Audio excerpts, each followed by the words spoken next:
ቃልህ ወይ ገለሃል ወይ ያድናል። ቃል ዘር ነው በለው። ጌታ ኢየሱስ ምን አለ?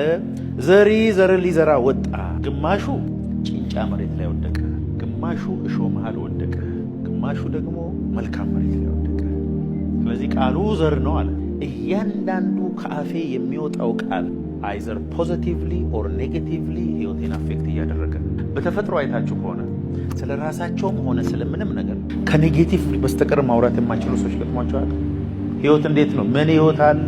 የኑሮ ውድነቱ ይሄው ምን እንትን ቤት ኪራዩ ምናምን። እነሱ ጋር መስማት ከጀመራችሁ ከጥቂት ደቂቃ በኋላ ኔጌቲቭ አትሞስፌር ክሬት ስለሚያደርጉ እናንተ ራሳችሁ ተመርዛችሁ ነው የምትሄዱት። አንዳንድ ሰው ደግሞ ይሁት በህይወቱ ኔጌቲቭ ነገር አይታይ። እሱ ጋር ከሄዳችሁ ብዙ ፖዚቲቭ ነገር እናንተ ላይ ከመልቀቁ የተነሳ ችግራችሁን ሁሉ ያስረሳቸዋል። ከአንደበቱ የሚወጣው ሊፍት አፕ የሚያደርጋችሁን ነገር ብቻ ነው። ስለ ራሱም የሚያውቀው እንደዛ ነው። እየሞቱ የሞት በሽታ አልጋ ላይ ተኝተው ስለ ፈውሳቸው ኮንፌስ የሚያደርጉ ሰዎች አሉ።